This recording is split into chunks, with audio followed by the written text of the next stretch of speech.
What's up, everybody, and welcome back to another episode of the Unbearable Podcast. Today, I have my pre-game preview for the Bears-Raiders for Week 4 Sunday evening slot, 3:25. It is in Allegiant Stadium in Las Vegas. The Bears coming off their first win, a big win over the Cowboys, and the Raiders coming in on a two-loss streak. They won their first week and then lost their last two games. Both teams 1-2. And so we're going to start off with the injuries, and then we're going to look at both teams, how they did in their last week. I'll give you my keys to a Bears victory, and then I'll do my prediction. So for the Bears, Colson Loveland's questionable with a hip injury. DeAndre Swift's questionable with a hip injury. Kyler Gordon's questionable with a hamstring injury. TJ Edwards is questionable with a hamstring injury. And then Darnell Wright is questionable with a hamstring injury. I think there's some more, but that's all we got right now. And then for the Raiders, Jeremy Chin questionable, Michael Mayer questionable, DeCameron Richardson is questionable, and then Lonnie Johnson Jr. is on the IR, and then Aiden O'Connell is also on the IR. So I'll start off with the Bears because we already talked about it. Huge win over the Cowboys.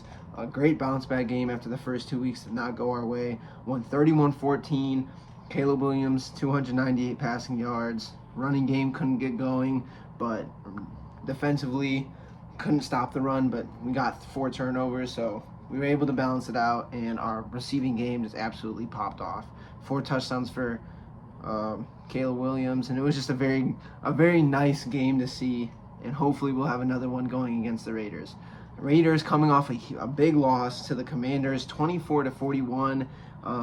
Geno Smith did have 289 passing yards, but most of those were padded stats in the late portion of the game when the game was already over. Running-wise, their offensive line did not look very good. Receiving game looked actually pretty good, pretty decent, but most of their stats came from when the game was pretty much over. Defense obviously did not do the best because let up 41 points. Didn't do absolutely horrible, but the special teams not looking good for the Raiders. They let up a lot of kickoff yards. They let up a lot of punt yards. So hopefully the Bears will be able to capitalize on that. Looking at the specifics for the yardage for the Raiders, Geno Smith, he went for 298 yards. Like I said, he was 19 for 29. Leading rusher was Ashton Jeanty on 63 yards, 17 carries, 3.7 average yards per carry. I'm sure most of you have seen that insane stat. He has more yards after contact than he does rushing yards, so that just kind of shows you how abysmal the offensive line has been. Did pretty good. Receiving-wise, Trey Tucker had an amazing day. 3 touchdowns, 145 yards. And then looking at their defense, they had 1 sack and 6 TFLs. So, I mean, their defense is very good, obviously led by Max Crosby. But I think it was definitely we can do a little bit, cook a little bit. Looking at the returns that the Washington Commanders had, 93 yards from Deebo Samuel on 2 returns, and then Luke McCaffrey had a 25-yard return. Punt return, Jalen Lane had 5 returns for 127 yards and a touchdown. So, like I said, their special teams definitely need some work. Kicking, perfect for kicking.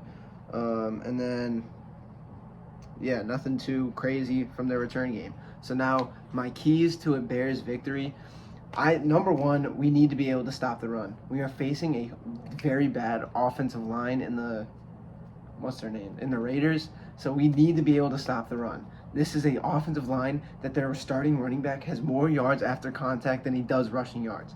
We need to be able to absolutely ravage this offensive line. We need to be able to stop the run. We need to be able to get sacks, and we need to be able to pressure. Because if we cannot pressure against this offensive line, we won't be able to. We are facing the worst offensive line that we probably will see the entire year. This offensive line is absolutely awful. So our defensive line, our pressure needs to be there, and it should be there. There's really no excuse for it not to be there. We are missing some pieces, obviously. Kyler Gordon still not in. Jalen Johnson obviously on IR. TJ Edwards might not be in, but it does not matter. We need to be able to absolutely ravage this offensive line. They should be able to have no run game, and Geno Smith should be under pressure the entire game. Number 2, we need to be able to establish a run game. For the first time in this season, we need to be able to get some running yards. Whether it's with DeAndre Swift, whether it's from Emeka Egbuka. Wait, Kyle Monangai. That's the name I'm looking for. Not Emeka Egbuka. Kyle Monangai. And number 3, get Rashawn Johnson in there. Why are we not getting Rashawn Johnson the ball? But do whatever you need to do. Get a run game going. Because if we cannot run against this defense, we just won't be able to. And then number 3, we need to put the game away. Like we did against the Cowboys, we just need to be able to have another dominant win going into our bye week. Because this team, we need to be able to beat this team. If we want to be a successful team, we need to be able to beat this team. Because moving forward, especially after our bye week, the competition does get tougher. It's not going to be like instantly get tougher, but it does ramp up, and we are going to have an insanely hard schedule. So games like this, we need to win. We need to beat the Raiders, and we just need to get this win. So to basically wrap up, Raiders offensive line not good. Geno Smith, a lot of his yards coming when the game's already over. So shut him down, get a lot of sacks. Shut down the run game. Secondary needs to step up. We have injuries. Who cares? Secondary needs to step up. We need another game where you get a bunch of turnovers. That was amazing. This team is not good. We need to get turnovers. Offensively, we need to establish a run game. We need to continue our success that we had over the past game, and our offensive line needs to figure out how to not be ass and get penalties. And then we just, in general, need to limit our penalties. We are favored to win 59.9 to 48.7, so we do have the advantage, I guess, by the odd makers, but that doesn't really matter. All that matters is my prediction. And what I think is going to happen is I think the Bears are going to get another dominant victory. I think it's going to be 35-10. I think it's going to be very similar to the last game against the Cowboys, and it's going to be a very fun game to watch, and hopefully I'm correct. Until next time, don't forget to bear down.